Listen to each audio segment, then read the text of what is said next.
los enfoques pragmáticos, sociolingüísticos y cognitivos durante el presente siglo, y, en parte, debido a los avances experimentados por la ciencia lingüística, han sido muchas las disciplinas que han incluido dentro de su espacio de interrogantes la reflexión sobre el lenguaje.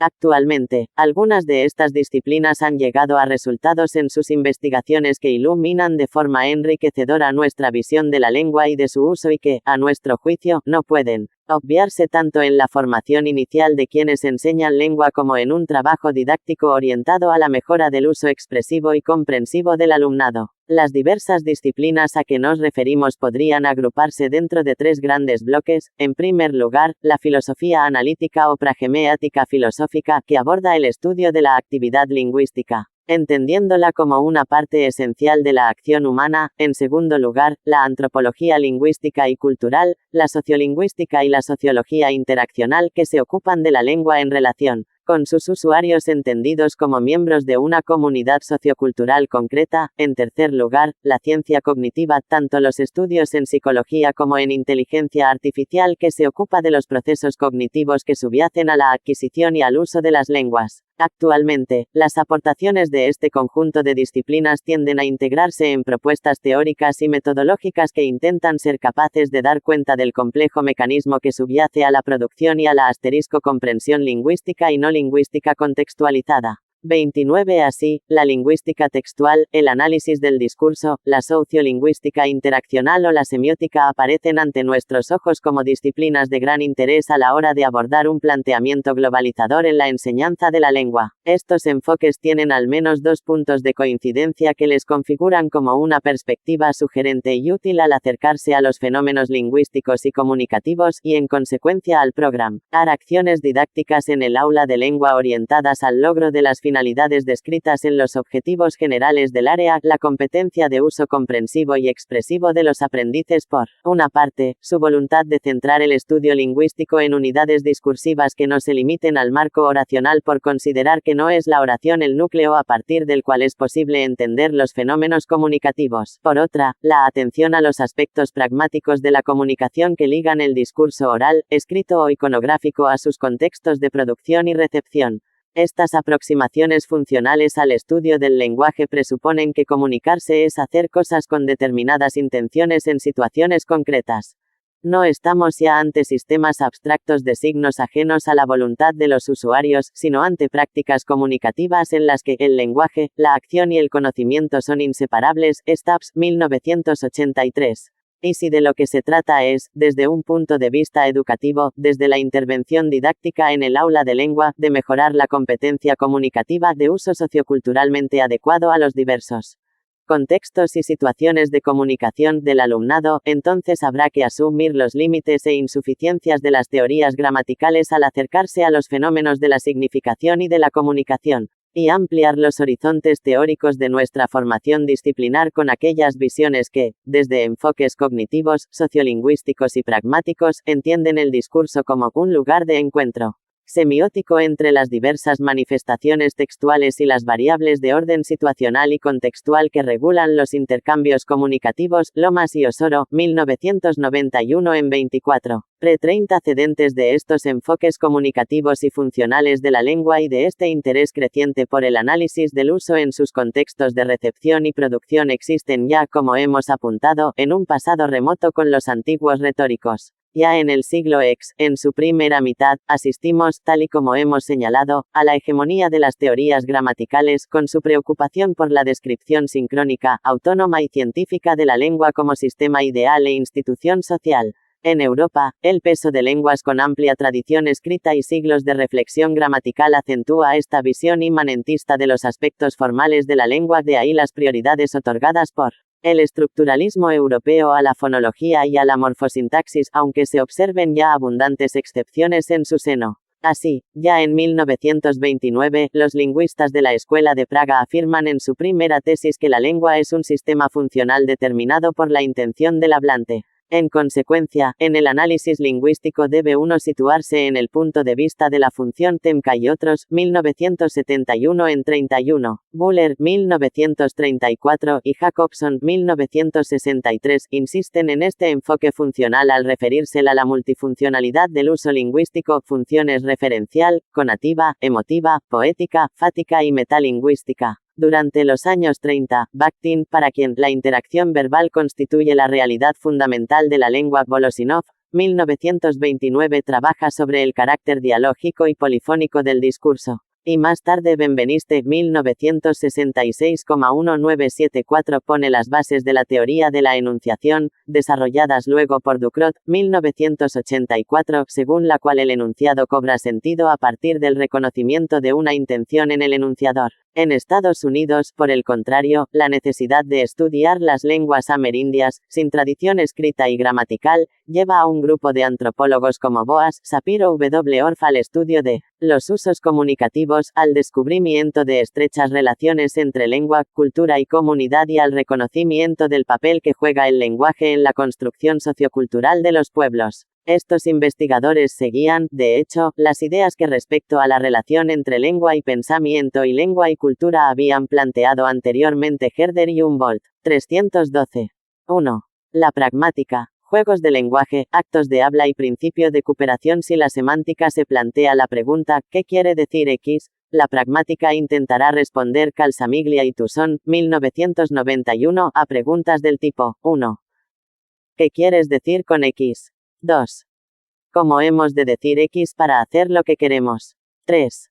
¿Qué hacemos al decir X? 4. ¿Qué principios, máximas, reglas de juego regulan nuestra actividad lingüística? 5. ¿Qué diferencia hay entre lo que queremos decir, lo que decimos y lo que decimos sin querer? Reyes, 1990. El punto de partida de la pragmática es la consideración de el hablar como un hacer. La lengua es su uso, y ese uso es siempre contextualizado. Como señala Levinson, 1983, la pragmática es el estudio de la capacidad de los usuarios de una lengua para asociar oraciones a los contextos en que dichas oraciones son apropiadas. El objeto de la pragemeática será el estudio de la lengua en su contexto de producción. Desde esta perspectiva, se entiende por contexto no solo el escenario físico en que se realiza una expresión, sino también el bagaje de conocimientos que se asume como compartido entre los participantes en un encuentro comunicativo. Ese conocimiento compartido es el que asegura el entendimiento de los hablantes y permite poner en funcionamiento todo un juego de presuposiciones. El acto comunicativo no se entiende como algo estático, ni tan siquiera como un proceso lineal, sino como un proceso cooperativo de interpretación de intenciones. Al producir un enunciado, el hablante intenta hacer algo, el interlocutor interpreta esa intención y sobre ella elabora su respuesta, ya sea lingüística o no lingüística. Tanto el proceso de manifestación de intenciones como el proceso de interpretación exigen que los interlocutores compartan una serie de convenciones que permitan otorgar coherencia y sentido a los enunciados que se producen, sentido que va más allá del significado gramatical de las oraciones, como se pone de manifiesto en los enunciados indirectos. 32. W. Wittgenstein, 1953. Parte de la crítica a la concepción, largamente mantenida en la historia de la filosofía, de la separación entre lenguaje y pensamiento. Niega la existencia de un espacio interior, privado, donde el pensamiento se ordena antes de ser expresado a través del lenguaje. Para Wittgenstein, el lenguaje se ordena de acuerdo con las reglas de uso público, el significado de las palabras reside en su uso cultural, regulado y público y, por lo tanto, es la cultura, las formas de vida, acento circunflejo, concepto paralelo al de juegos de lenguaje, la que confiere significado a los enunciados. En la proposición 23 leemos, la expresión juego de lenguaje ha de subrayar aquí que hablar es una parte de una actividad o de una forma de vida. El juego de lenguaje es el uso reglamentado del lenguaje y las reglas se constituyen en la publicidad del uso lingüístico. En el proceso de adquisición de una lengua lo que se adquieren son, precisamente, esas reglas de uso socialmente marcadas que debemos aprender a usar en diversas situaciones y contextos y que, si bien son implícitas, están en el propio uso, ni están por debajo de él ni son diferentes a él. En la citada proposición 23 Wittgenstein presenta una lista, a modo de ejemplo, de la multiplicidad de los juegos del lenguaje. Entre otros, cita los siguientes: dar órdenes y actuar siguiendo órdenes, describir un objeto por su aspecto o por sus medidas, fabricar un objeto de acuerdo con una descripción, relatar un suceso, hacer conjeturas acerca de un suceso, formar y comprobar una hipótesis, hacer un chiste y contarlo, suplicar, agradecer, maldecir, saludar, rezar. Así pues, el lenguaje no es, según Wittgenstein, un simple instrumento para expresar lo que uno piensa, sino una forma de actividad regulada y pública.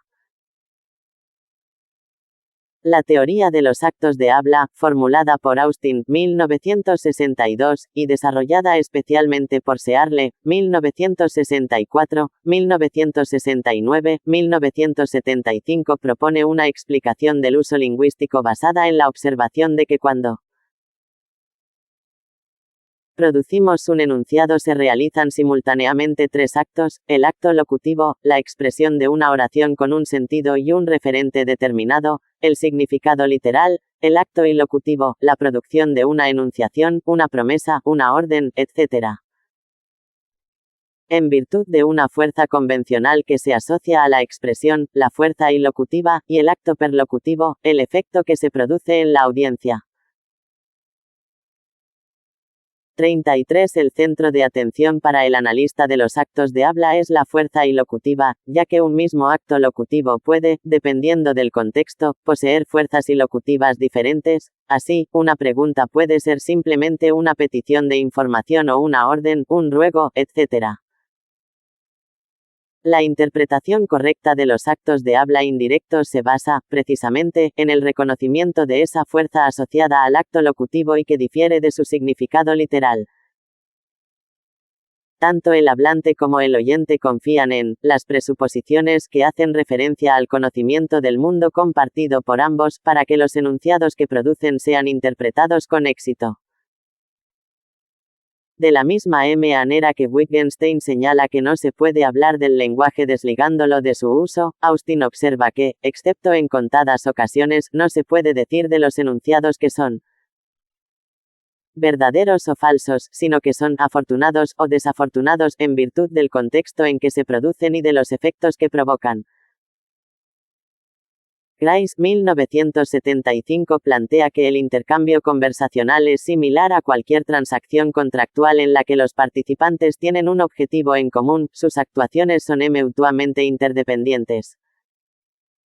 Y existe un acuerdo tácito para que la transacción continúe hasta que ambas partes decidan terminarla de común acuerdo. Esta concepción le llevará a formular el principio de cooperación como principio regulador de todo acto comunicativo. Haz que tu contribución a la conversación sea la adecuada, en el momento en que se produce, para la finalidad aceptada del intercambio conversacional en el que estás participando. 1975 en 45-46. Este principio se completa con las siguientes cuatro máximas. 1. Cantidad. 1. Haz que tu contribución sea tan informativa como lo exijan los propósitos del intercambio. 1. 2. No hagas tu contribución más informativa de lo que se exija. 2. Calidad. Trata de que tu contribución sea verdadera. 2. 1. No digas lo que crees que es falso. 2. No digas aquello para lo que careces de evidencia adecuada. 343. Relación, sé pertinente. 4. Modo, sé claro. 4. 1. Evita la oscuridad en la expresión. 4. 2. Evita la ambigüedad. 4. 3. Sé breve. 4. Sé ordenado. Grice observa que, si bien estas máximas son convenciones que regulan los intercambios comunicativos, en muchas ocasiones se transgreden o se producen desajustes. En esos casos, los participantes en el intercambio realizan un proceso de implicatura para que quede a salvo el principio de cooperación. Así como en la teoría de los actos de habla se distingue entre el significado literal y la fuerza ilocutiva, desde la teoría del principio de cooperación se establece una diferencia entre lo que se dice y lo que se implicata.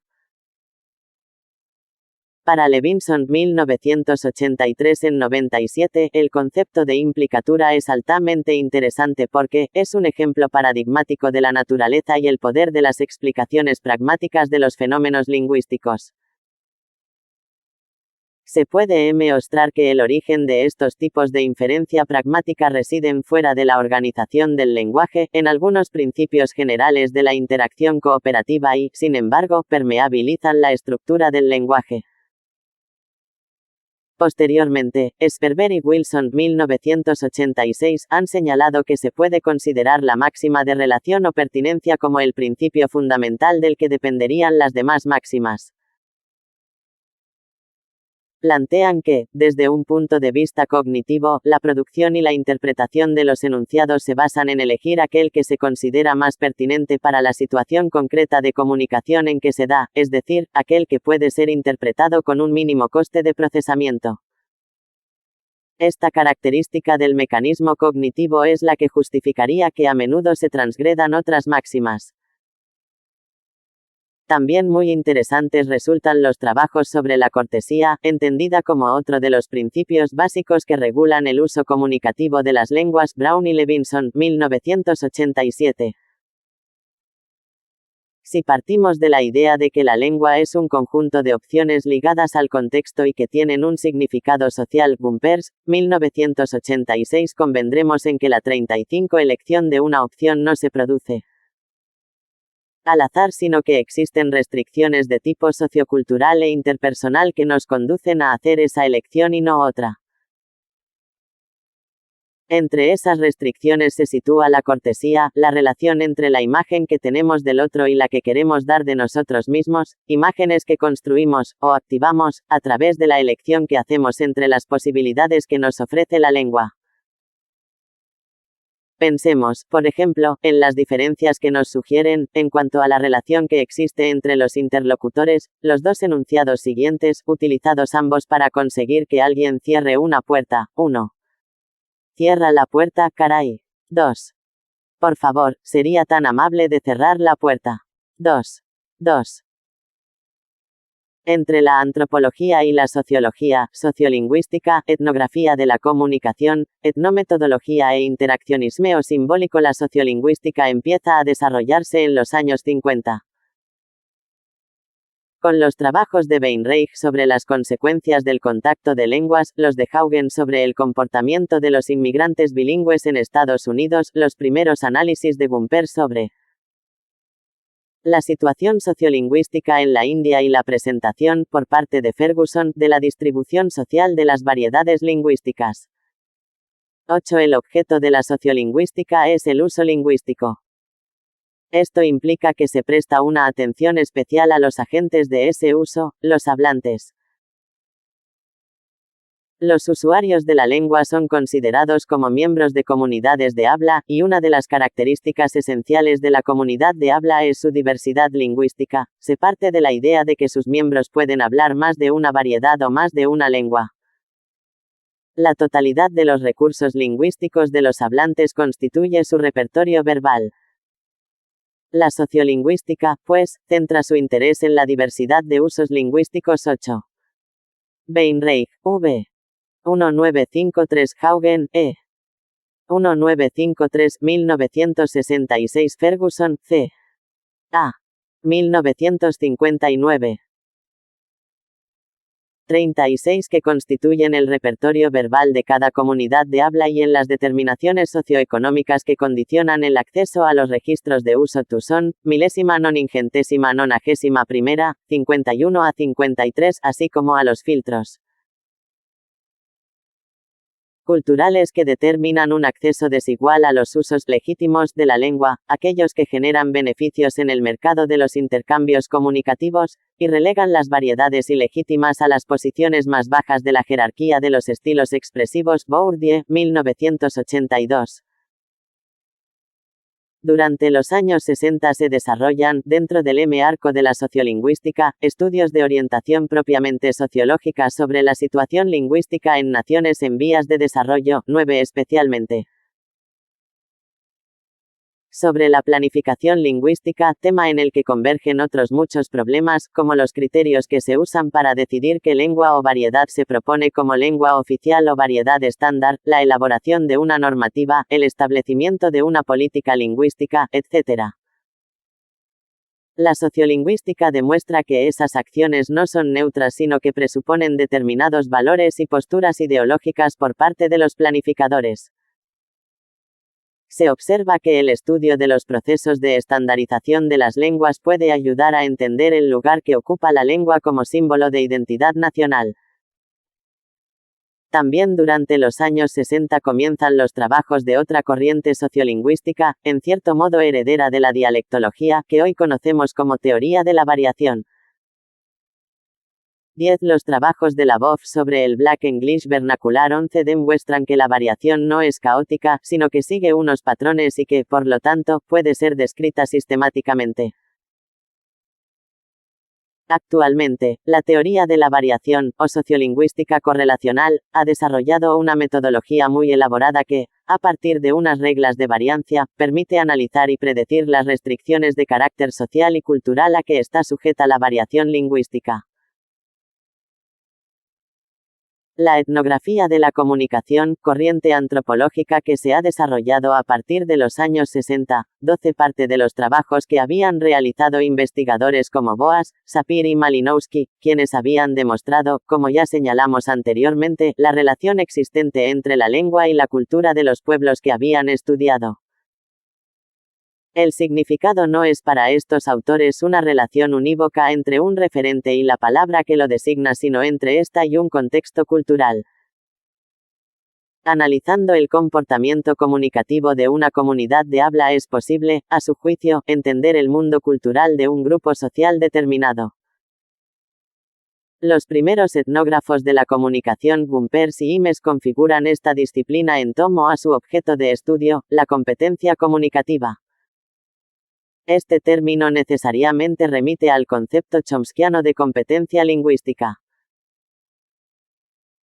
Gumpers, 1972, B. explica así su concepción de la competencia comunicativa. La competencia comunicativa es aquello que un hablante necesita saber para comunicarse de manera eficaz en contextos culturalmente significantes.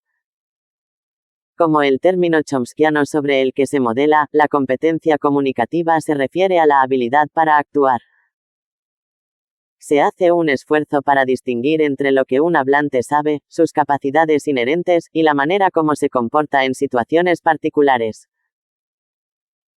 Sin embargo, mientras que los estudiosos de la competencia lingüística tratan de explicar aquellos aspectos gramaticales que se creen comunes a todos los humanos, independientemente de los determinantes sociales, los estudiosos de la competencia comunicativa consideran a los hablantes como miembros de una comunidad, como exponentes de funciones sociales, y tratan de explicar cómo usan el lenguaje para autoidentificarse y llevar a cabo sus actividades. Para los etnógrafos de la comunicación, la competencia comunicativa es un conjunto de normas que se va a aquí 12. Con la publicación citada en la nota 2 se inician los estudios de la etnografía de la comunicación. Una revisión y puesta al día de esta disciplina se puede encontrar en Saville Troike, M. 1982. Una propuesta de trabajo en el aula en torno a los usos orales de la lengua desde la etnografía de la comunicación la encontramos en Tucson, A. 1991. Sobre los usos orales en la escuela nos parecen útiles las aportaciones de Calsamiglia, H. 1991, y Nussbaum, L. 1991. 38 riendo a lo largo del proceso de socialización y, por lo tanto, está socioculturalmente condicionada.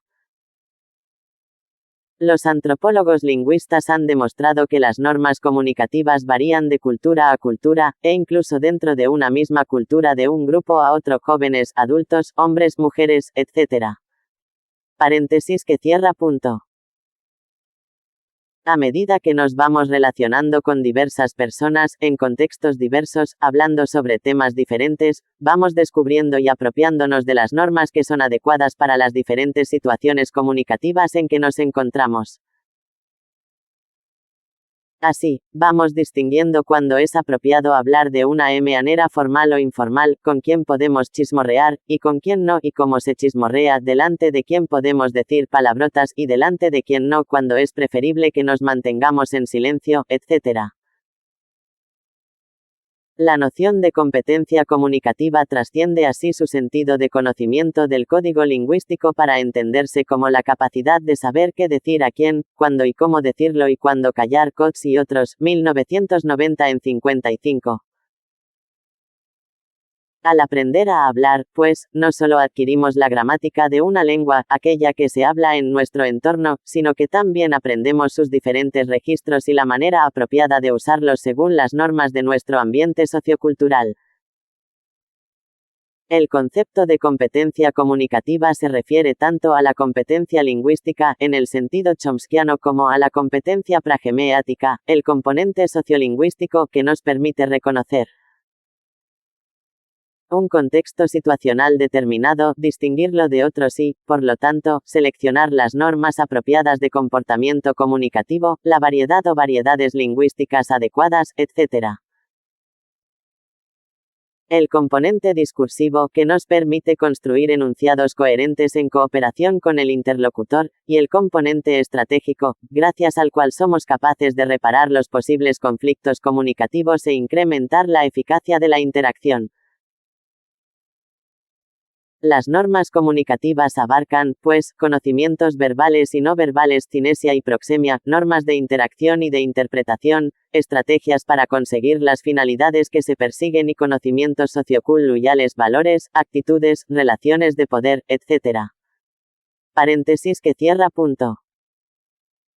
Lógicamente, cuando en un encuentro comunicativo los 39 locutores poseen normas diferentes, pueden producirse conflictos comunicativos y malentendidos. Tucson, 1988. El interés de la etnografía de la comunicación reside en que presenta un marco teórico que sitúa en su justo lugar las diferentes habilidades que un individuo necesita conocer y dominar para comportarse de manera competente, es decir, adecuada, en cualquier situación. El conocimiento del código, la competencia lingüística, queda integrado junto con la competencia pragmática y deja de ser una pura abstracción.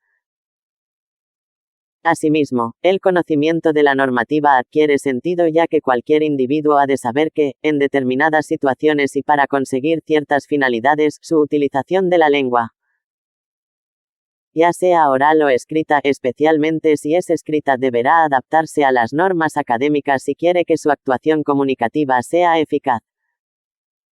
En los últimos 15 años, dentro del marco de la sociología ha ido creciendo el interés por el estudio de la interacción humana. Tanto la etnometodología como el interaccionismo simbólico ofrecen en sus estudios aportaciones teóricas y metodológicas que pueden ser de gran interés para el estudio del uso lingüístico. Los etnometodólogos 13 se han ocupado especialmente del análisis de la conversación espontánea entendida como una actividad social más. Parten de la idea de que las actividades cotidianas que realizan las personas son métodos que sirven para dar sentido a las diversas situaciones en que se encuentran, y consideran que el lenguaje es un instrumento privilegiado para dar sentido a una situación. Así, pues, orientan su estudio hacia el descubrimiento de las vías a través de las cuales los significados emergen de una situación concreta, los métodos con los que los actores interpretan su entorno de una manera significativa. Uno de los presupuestos teóricos de la etnometodología consiste en la consideración de que la realidad no se descubre, sino que se interpreta, es decir, que se construye, se negocia y se mantiene a través de las interacciones en las que participamos. Advierten que la conversación, como cualquier otra actividad propia del comportamiento humano, es racional y está sujeta a reglas que provienen de nuestro bagaje de experiencias y que constituyen la propiedad estructural de los actos sociales. 13. Atewell, P. 1974. Garfinkel, H. 1967. 40. Los etnometodólogos consideran que los tumos de palabra son el principio organizador de la conversación como de muchas otras actividades, juegos, tráfico, compras, trabajos en grupo. Paréntesis que cierra punto.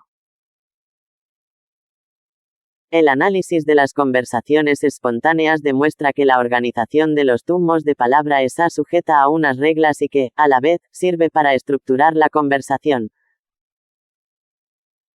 Así, la coherencia temática en una conversación se va construyendo de manera articulada mediante la colaboración de los participantes.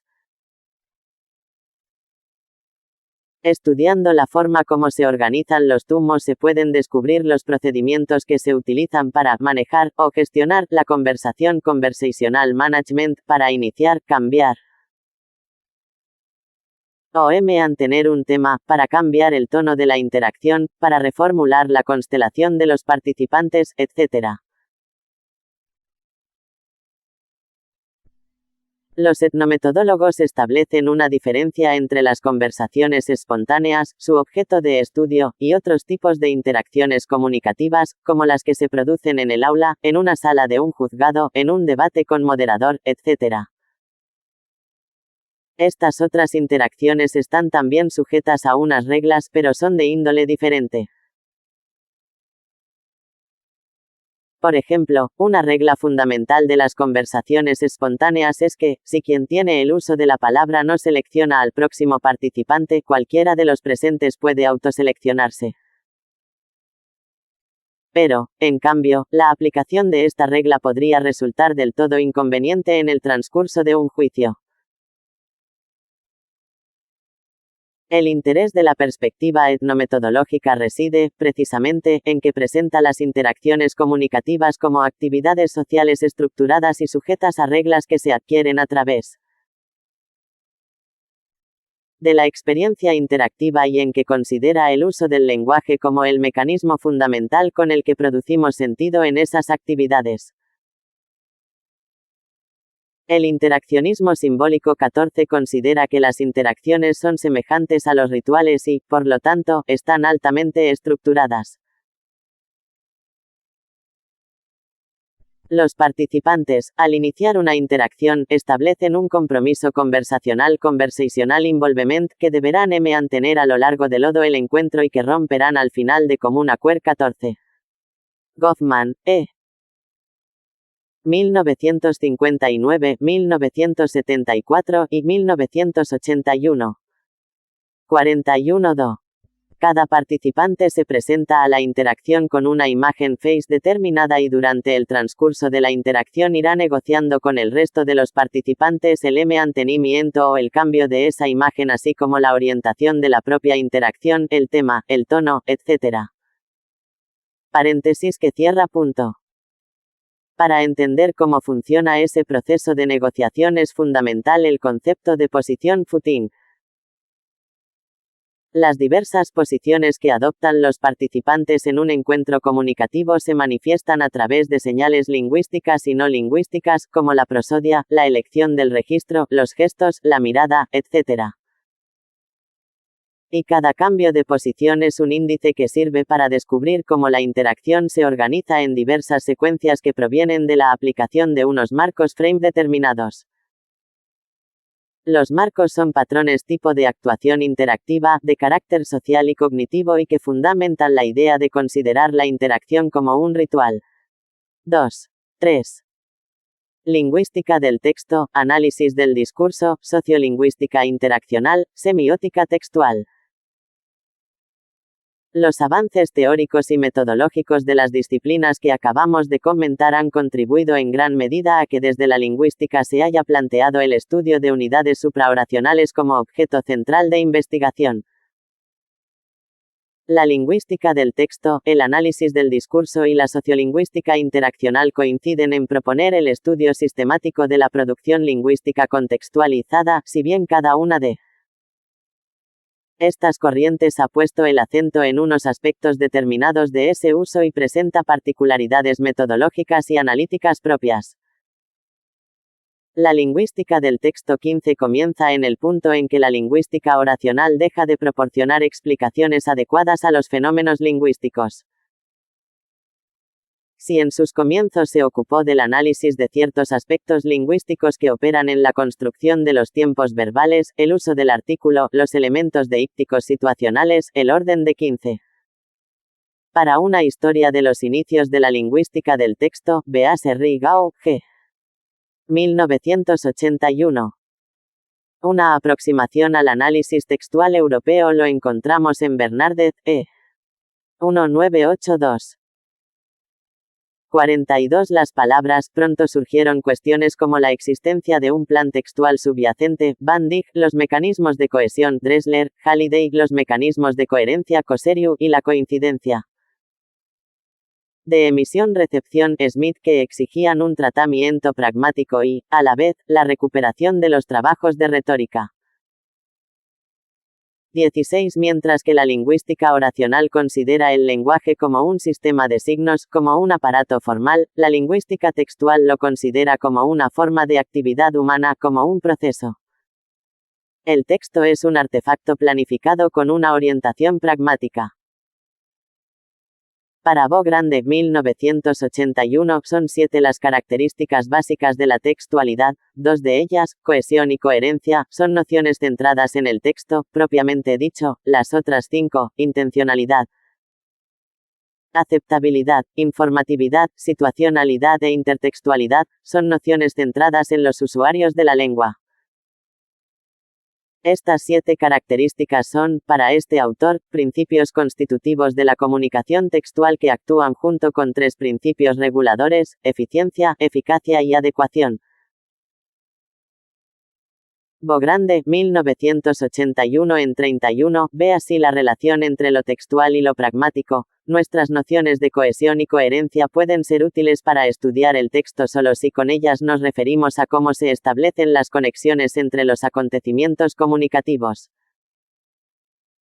Las preocupaciones de la pragmática se tienen en cuenta al explorar las actitudes de los productores, intencionalidad, y de los receptores, aceptabilidad, y las situaciones comunicativas, situacionalidad. La lingüística del texto estudia la organización del lenguaje más allá del límite arbitrario de la oración en unidades lingüísticas mayores, como la conversación, investigando el uso del lenguaje en el contexto de la interacción social. Se suele hablar de texto frente a discurso, y referirse a ambos como discurso interactivo. Uno de los lingüistas del texto más notables, Van Dijk, 1977-1980, utiliza el término 16. La recuperación de la retórica clásica en nuestro siglo tiene su máximo exponente en la obra de Perelman y Olbrecht, Stiteca, 1958. De gran interés son también los trabajos de Murphy, 1974, el grupo M. y Mortara Garabelli, 1988. Una introducción a la retórica hecha en nuestro país se puede encontrar en el libro de Albaladejo, 1989. 43. No texto para referirse al constructo teórico y abstracto que se realiza en el discurso. El texto es al discurso lo que la oración es al enunciado. Para otros autores, sin embargo, texto es el producto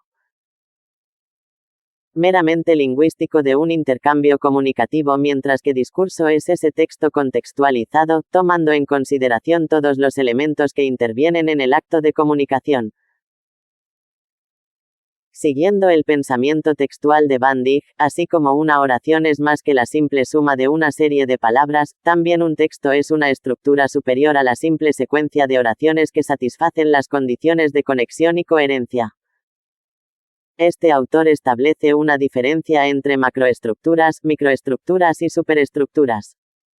Las macroestructuras son estructuras textuales globales de naturaleza semántica. La macroestructura de un texto es una representación abstracta de la estructura global de su significado. Mientras que la secuencia de oraciones debe cumplir la condición de coherencia lineal, el texto debe también cumplir la condición de coherencia global. Cada macroestructura debe cumplir las condiciones de conexión y coherencia semánticas en los niveles microestructurales para que un macronivel pueda ser, a su vez, micronivel en otro texto. Las macroestructuras tienen un decisivo papel cognitivo en la elaboración y en la comprensión del texto. Sin macroestructura, al oír una serie de enunciados no sería imposible comprenderlos. La existencia de las macroestructuras es lo que nos permite resumir el contenido de un texto, producir otro de extensión menor que guarde relaciones macroestructurales con el original. Mientras que las macroestructuras semánticas explican el significado global de un texto, las superestructuras son estructuras textuales globales que caracterizan el tipo de texto, una estructura narrativa. Es una superestructura, independientemente del contenido, macroestructura, de la narración. Si la macroestructura es el contenido del texto, la superestructura es su forma. Las superestructuras son necesarias para adecuar el contenido del texto al contexto comunicativo. Para Van Dijk, las superestructuras fundamentales son la narración y la argumentación. Lo que tienen en común las macroestructuras y las superestructuras es que no se definen en relación a oraciones o secuencias de oraciones aisladas de un texto, sino en relación al texto en su conjunto. Por ello se habla de estructuras globales, a diferencia de las estructuras locales o microestructuras del nivel oracional. Si decimos de un texto que se trata de una narración, estamos caracterizando el texto globalmente, y no a las oraciones que lo componen. Las superestructuras permiten concebir el texto como un esquema. La lingüística del texto y la pragmática coinciden necesariamente en su concepción del juego de la acción comunicativa. El lenguaje ya más se produce aisladamente, sino en relación con los factores no lingüísticos, en el marco de los procesos interactivos de la comunicación. La mayor diferencia que existe entre el análisis lingüístico oracional y el pragmático textual radica en la consideración del papel de los interactuantes en la situación comunicativa, su mutua contribución a la construcción del sentido y el manejo competente de los contextos comunicativos son esenciales para entender los mecanismos que rigen la producción y la comprensión lingüística. La teoría que estudie la comunicación lingüística deberá investigar el lenguaje en su funcionamiento real, no simulado arbitrariamente, en el contexto comunicativo. La tarea de la lingüística del texto consiste en desarrollar una teoría explícita que dé cuenta de la producción y recepción de textos lingüísticos en el marco de los procesos comunicativos. Por lo tanto, del mismo modo que recupera la retórica, integra las aportaciones que la pragmática, la antropología y la sociología ofrecen en este terreno. Tomando como punto de partida la tradición de la lingüística funcional, también hoy llamada lingüística sistémica, cuyos máximos representantes son Firth, 1968, y Halliday, 1973, 1978 y 1985, se ha desarrollado, básicamente en Gran Bretaña, una corriente conocida con el nombre de análisis del discurso. Para Brown y Yule, 1983, el análisis del discurso es, necesariamente, el análisis del lenguaje en su uso. Como tal, no puede restringirse a la descripción de las formas lingüísticas independientemente de los propósitos o funciones que esas formas desempeñan en los asuntos humanos. Y, como postulado metodológico, tal y como señala McCarthy, 1991, la descripción del lenguaje más allá de la oración, y el interés por el contexto y las influencias culturales que afectan al uso del lenguaje. 45. Los analistas del discurso establecen una diferencia entre texto y discurso. El texto sería el producto meramente lingüístico mientras que el discurso sería ese texto contextualizado. Parten de datos naturales procedentes del lenguaje ordinario con el objetivo de descubrir regularidades y describirlas.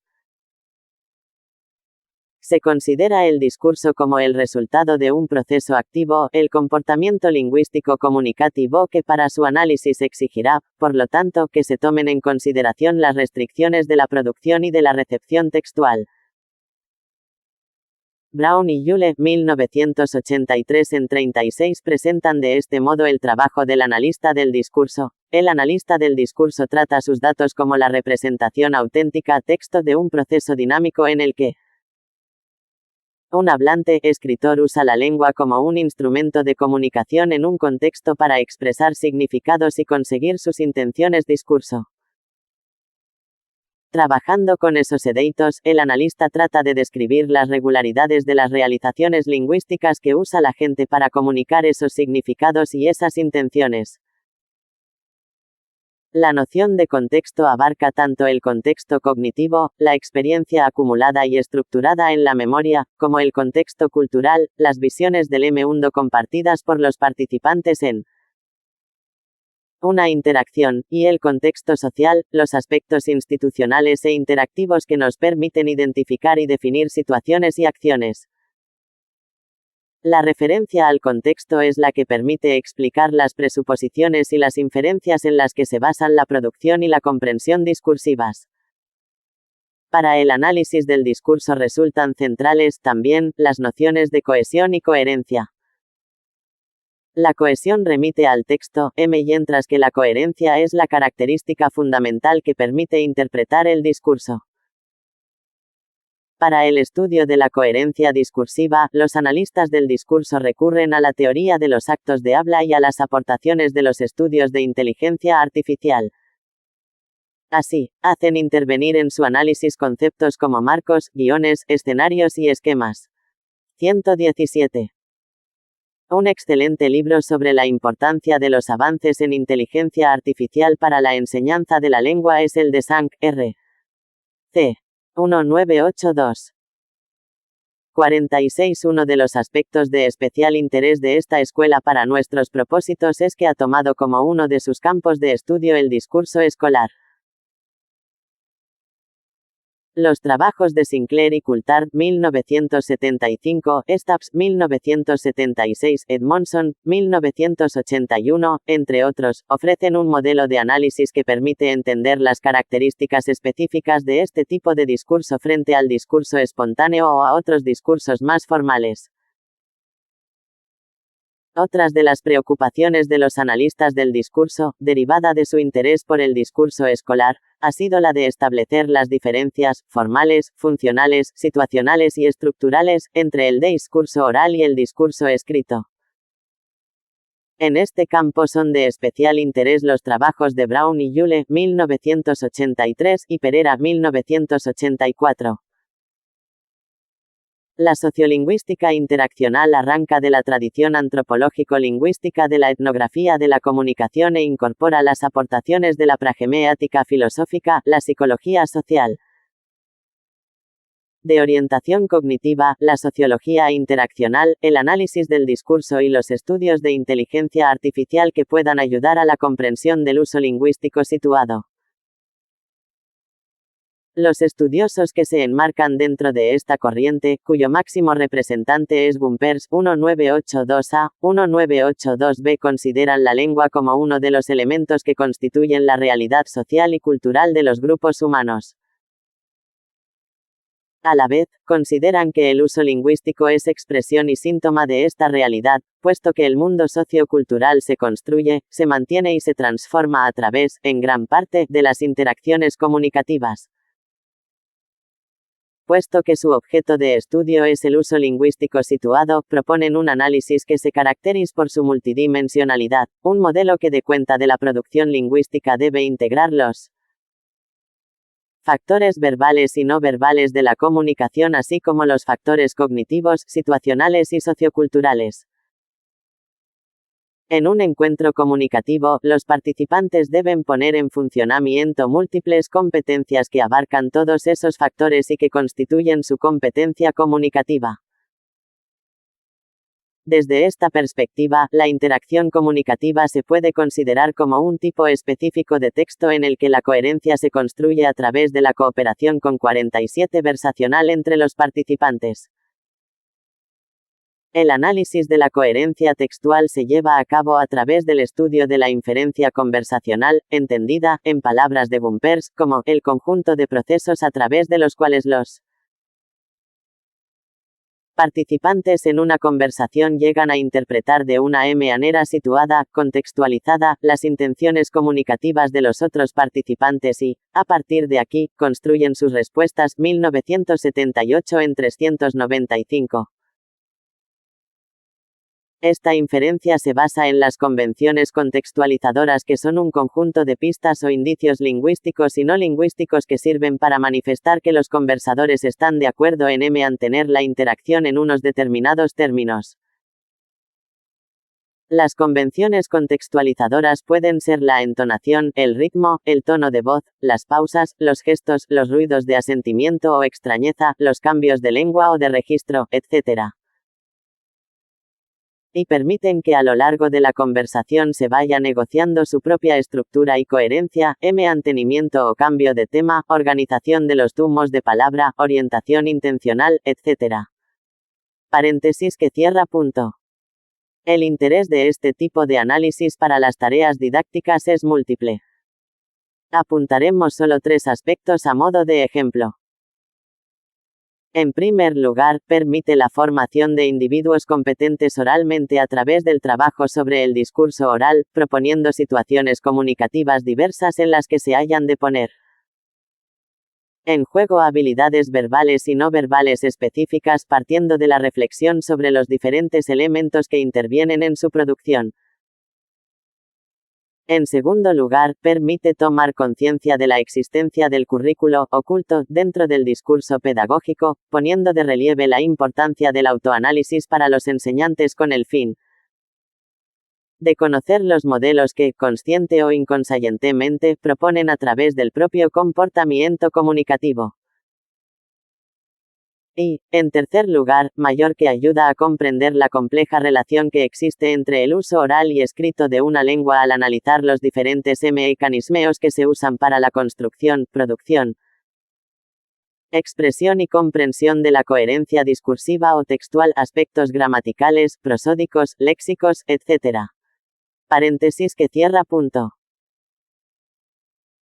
Es evidente que para un tratamiento adecuado de todo el proceso de aprendizaje del texto escrito hemos de conocer mejor las características específicas del discurso oral espontáneo, ya que esto permitirá ver los aspectos 48 que son específicos de cada tipo de texto, ya sea oral o escrito. 18. La semiótica, en fin, en cuanto teoría general o ciencia de los signos, ha sufrido también en los últimos años un giro pragmático, dando lugar a enfoques textuales o discursivos en los que la atención se centra más en lo que los signos hacen que en lo que los signos representan. Lozano y otros, 1986 en 16. En este sentido, el objeto de una semiótica de raíz pragmática sería el de disponer de una teoría sobre los modos socioculturales de producción y recepción de los discursos usados en las interacciones simbólicas, que estudie los procesos culturales como procesos de comunicación entre interlocutores que presuponen y comparten un sistema de códigos determinado a través del cual construyen el conocimiento. Y supone entender los fenómenos culturales desde el uso de objetos y el intercambio de bienes y servicios hasta la iconosfera visual y los intercambios verbales como un complejo sistema de significaciones. Lomas, 1991 en 31 y 32. Desde la semiótica textual Greimas y Curtes, 1979, Eco, 1976 y 1979, es posible dar cuenta de las formas y estrategias discursivas a través de las cuales los sujetos, enunciadores y enunciatarios, se inscriben en el texto y del itinerario de sentido que recorre este al servicio del hacer persuasivo. 19. El texto así entendido, oral, escrito, iconoverbal, objetual, contiene, junto a los valores semánticos de los enunciados, instrucciones de Uso lector. Indicaciones concretas en la fase de enunciación, que actúan como huellas del sujeto enunciador así como presuposiciones con respecto a la fase de recepción que consagran estereotipos de enunciatarios y formas concretas de percibir el entorno. Lomas, 1991. Especialmente útil nos parece la semiótica en su afán de dar cuenta de los procedimientos iconoverbales de creación. 18. Para un análisis de las interferencias de lo oral en los textos expositivos escolares, véase Toussaint, A. 1991b. 19. Una aplicación al trabajo educativo de los enfoques de la semiótica textual la hallamos referida a los textos literarios en Usandizaga, H. 1991 y 1993. Una aproximación semiótica a los textos iconográficos la encontramos en Lomas, Carlos, 1990. Desde una semiótica de orientación pragmática en Lomas, 1991, se analizan las bases para un trabajo escolar sobre el discurso publicitario. Desde el mismo enfoque, véase Lomas, 1993, donde se justifica la conveniencia del trabajo didáctico en el aula de lengua con los usos iconoverbales de la comunicación. 49 y transición del sentido utilizados por las industrias culturales de la comunicación de masas. La mirada semiológica de autores como Barthes 1957 y 1965, o Eco 1965, sobre los fenómenos de la cultura de masas. Eco escribirá jugosas páginas sobre la televisión, el cómic o la publicidad, mientras Barthes hará lo propio con la moda, la fotografía o el sistema de objetos. Abre el camino a una perspectiva de análisis que trasciende metodologías de origen lingüístico obsesionadas por el puro inventario de recursos formales y atiende al estudio de los significados trasladados por la vía de la connotación y al análisis de las estrategias de enunciación desplegadas en situaciones culturalmente determinadas. Los mensajes simbólicos de la cultura de masas son así susceptibles de ser leídos desde la semiótica como usos específicos de los diversos sistemas de signos, la persuasión publicitaria, el discurso del cómic, el lenguaje cinematográfico, el sistema de objetos, las crónicas de la prensa o los diversos géneros televisivos constituyen textos iconoverbales que denotan la mitología contemporánea y connotan formas concretas de percibir el entorno sociocultural. La realidad se construye y se mantiene así al dictado de sistemas tecnológicos de comunicación que permiten una difusión a gran escala y un alto nivel de iconicidad en la representación medial y mediatizada del espacio real mediante complejas maniobras retóricas y elaboradas estrategias estilísticas orientadas a producir determinados efectos éticos y pragmáticos traducibles en pautas colectivas de acción.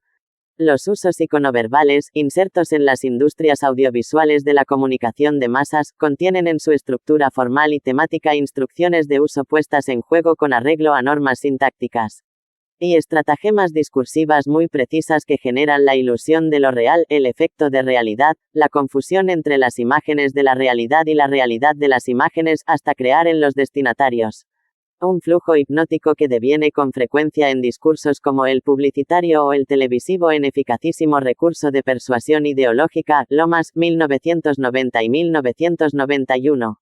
Desde la escuela es preciso ir produciendo, a lo largo de toda la educación obligatoria, un saber comprensivo y metacomunicativo en torno a los mensajes de la persuasión de masas, es decir, una competencia lectora, lingüística, DIS 50 cursiva, sociocultural, espectatorial, mediante la cual los alumnos y las alumnas entiendan la comunicación icono-verbal como un complejo proceso de producción de sentido orientado a producir determinados efectos culturales. Lomas, 1993.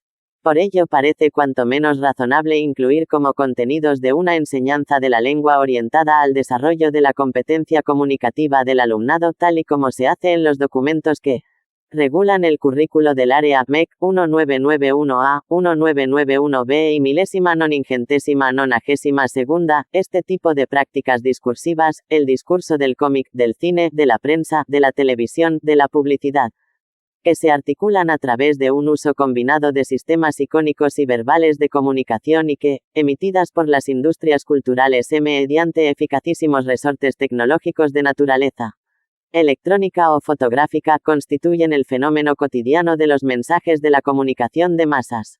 Desde el aula, y desde tempranas edades, la escuela debe incorporar a sus programaciones didácticas actividades de enseñanza y aprendizaje orientadas a evitar, en la medida de lo posible, que los teleniños y los depredadores audiovisuales que anidan en las aulas de la escolaridad obligatoria caigan en la ilusión de lo real y en una alienación perceptiva que les impida una comprensión cabal del entorno en el que viven. Lomas, 1992 y 1993. No hemos de olvidar que el ámbito escolar es con frecuencia el único escenario en el que es posible crear un tiempo y un espacio de enseñanza y aprendizaje dirigido al desarrollo de una competencia comunicativa de los alumnos y de las alumnas que integre, entre otras destrezas discursivas, estratégicas y socioculturales, la competencia espectatorial. De ahí la urgencia por abordar en el aula de lenguaje, tal y como no solo sugerimos sino como ahora prescriben las disposiciones oficiales ya citadas, el análisis de las estrategias discursivas de la comunicación iconoverbal con el fin de impulsar desde tempranas edades un aprendizaje lector de los códigos de la persuasión de masas y del uso que de esos códigos se hace en sus contextos sociales de recepción y producción. Un saber escolar en torno a los usos iconoverbales, un saber hacer y un saber cómo se hacen capaz de impulsar una competencia espectatorial dirigida a una comprensión cabal de la iconosfera en la que vivimos. Paralela a 51. La competencia lingüística del aprendizaje lectoescritor que la escuela ha asumido tradicionalmente desde tempranas edades. Psicología del aprendizaje y psicolingüística. Unas breves frases para referirnos a las aportaciones de la psicolingüística y, más concretamente, a los enfoques cognitivos y de la psicología del aprendizaje. La primera, nacida en buena medida como consecuencia de la búsqueda de explicaciones válidas sobre la adquisición y el desarrollo del lenguaje y sobre su uso. Vila, 1993, ofrece el interés didáctico de ocuparse de los procesos cognitivos implicados en los momentos de la comprensión o de la producción de los mensajes. De hecho, si observamos con detenimiento los diversos cambios metodológicos a los que se ha visto sometida la didáctica de las lenguas en las últimas décadas, es fácil rastrear en ellos casi siempre una traducción casi literal de las concepciones psicolingüísticas dominantes en cada momento y una voluntad por tanto de trasladar al campo de los métodos pedagógicos las visiones que sobre la adquisición y el desarrollo del lenguaje han ido teniendo lugar en los últimos tiempos. La segunda, a través de los distintos enfoques integrables en una visión constructivista de los procesos de enseñanza. Coy, 1986-1990, proporciona una base para entender los mecanismos del aprendizaje y de la construcción del conocimiento y, más indirectamente, los implicados en el aprendizaje lingüístico. Por lo que se refiere a los estudios psicolingüísticos sobre adquisición y desarrollo del lenguaje, el panorama hasta los años 60 refleja el dominio de los modelos conductistas. El paradigma conductual insiste en que el aprendizaje de una lengua se logra con la formación de hábitos lingüísticos mediante la repetición y el refuerzo. En sintonía con las corrientes lingüísticas de signo estructuralista dominantes entonces en los ámbitos anglosajones, se defiende que la adquisición y dominio de una lengua se consigue mediante el refuerzo de emisiones verbales correctas y el rechazo de las expresiones incorrectas. El aprendizaje lingüístico será pues un proceso de adaptación del niño o de la niña a los estímulos externos de corrección y repetición del 52 adulto en las diversas situaciones de comunicación que sean creadas con estos fines.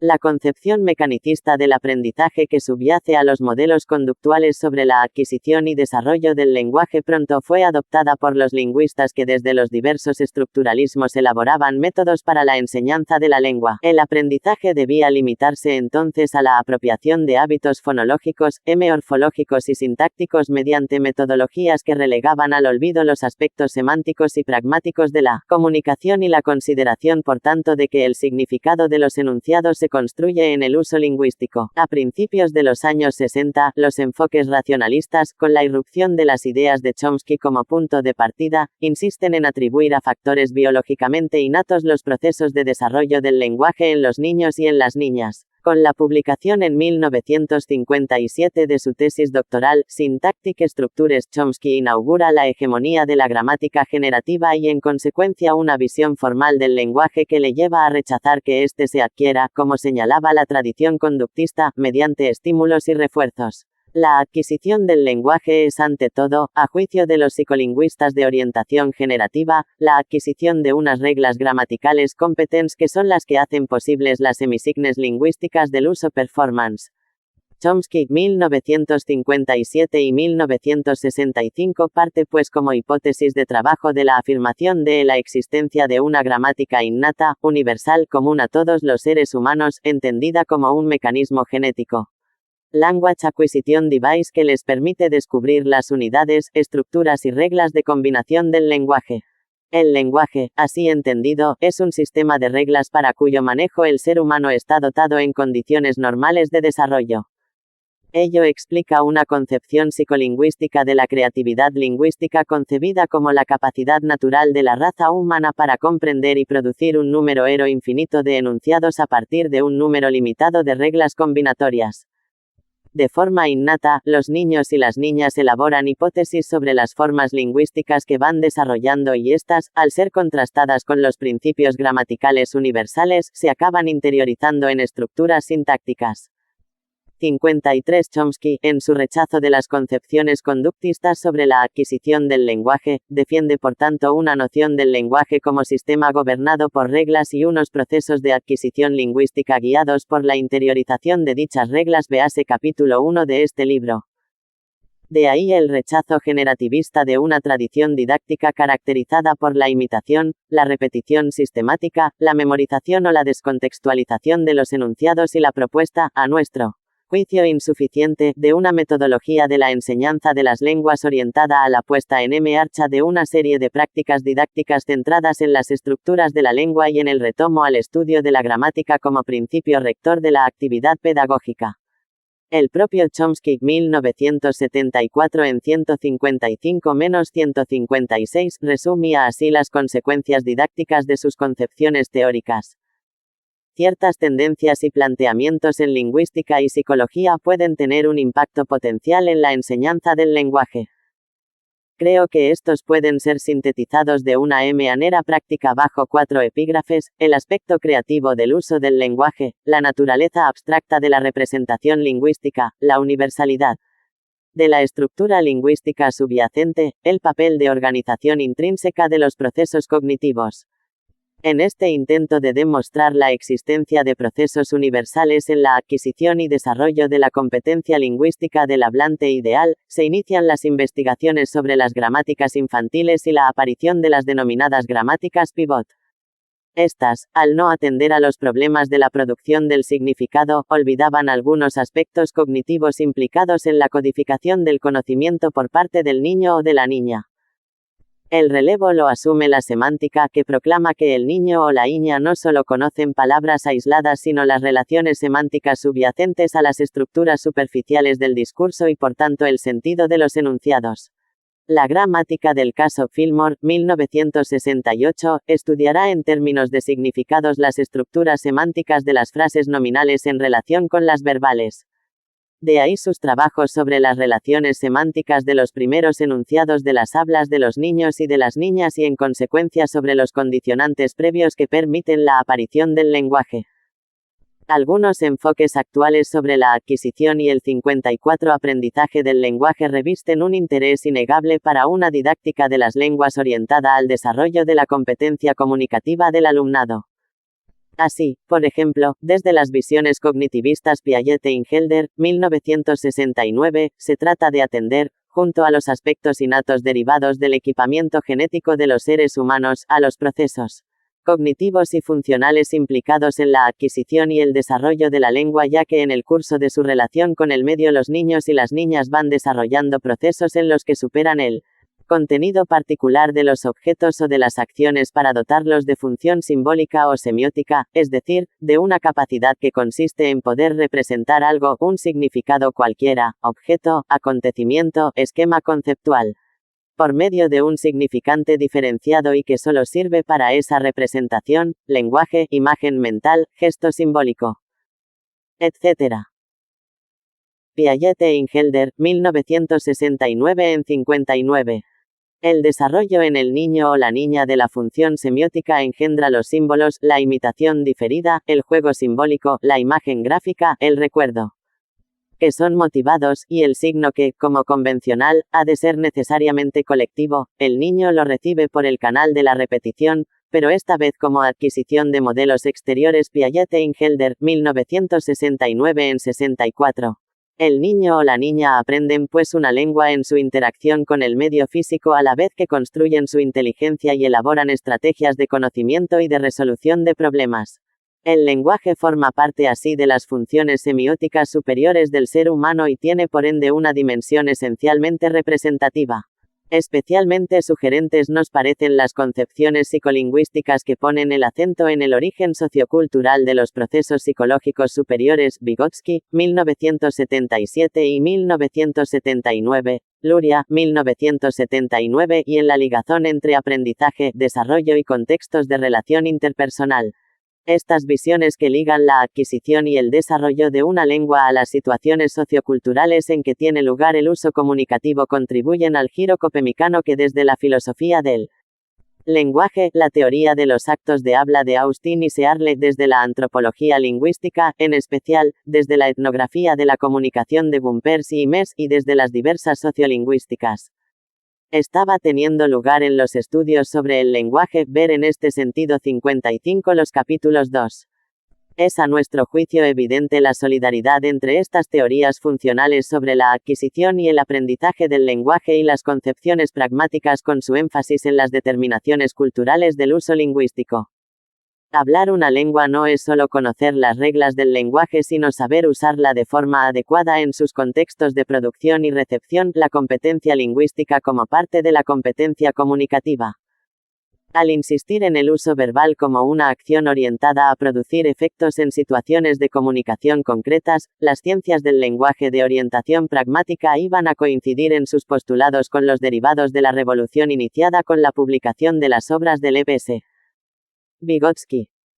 Para el psicólogo ruso, el lenguaje es antes comunicación que representación y el desarrollo del conocimiento humano está íntimamente condicionado por los intercambios comunicativos. Como demuestran los estudios de psicolingüística y psicología evolutiva de las últimas 2 décadas, el lenguaje no solo requiere bases cognitivas sino sobre todo situaciones comunicativas. Las interacciones verbales en este sentido desempeñan un papel esencial en la organización de las funciones psicológicas superiores, facilitando el desarrollo de las formas más puramente humanas de la inteligencia práctica y abstracta. Vygotsky, 1979 en 47 y 48. No estamos ya tan solo ante estructuras innatas sino ante instrumentos que regulan conductas y controlan los intercambios comunicativos. Estos enfoques sociocognitivos dan un valor relevante a los factores sociales que determinan el desarrollo del lenguaje. Este es entendido como una acción sociocomunicativa que es fruto de la interacción entre el organismo y el entorno cultural. El ser humano construye, en su relación con el medio físico y social, esquemas de representación y comunicación que ponen las bases para el desarrollo de las funciones psíquicas superiores mediante una interiorización gradual que a la postre deriva en pensamiento. O dicho de otra manera, las relaciones sociales, o relaciones entre personas, subyacen genéticamente a todas las funciones superiores y a sus relaciones. Wertz, 1988 en 77.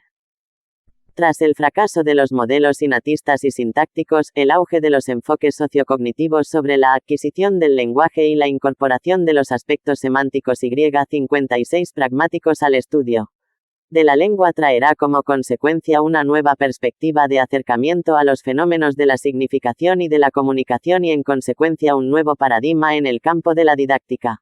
El denominado enfoque comunicativo de la enseñanza de las lenguas, ver a continuación el capítulo 3 de este volumen. El acento puesto por estos enfoques pragmáticos, sociolingüísticos, discursivos y psicolingüísticos en la descripción de los usos verbales y no verbales de la comunicación, de los procesos implicados en la comprensión y en la producción de los mensajes y de las determinaciones socioculturales que regulan la expresión y la recepción de los discursos supone sin duda un marco teórico atractivo para un trabajo en el aula de lengua orientado al desarrollo de la competencia comunicativa del alumnado. Lo que sigue es un intento en este sentido de extraer algunas consecuencias didácticas que orienten las tareas escolares de quienes enseñamos lengua desde estos presupuestos y desde estas finalidades.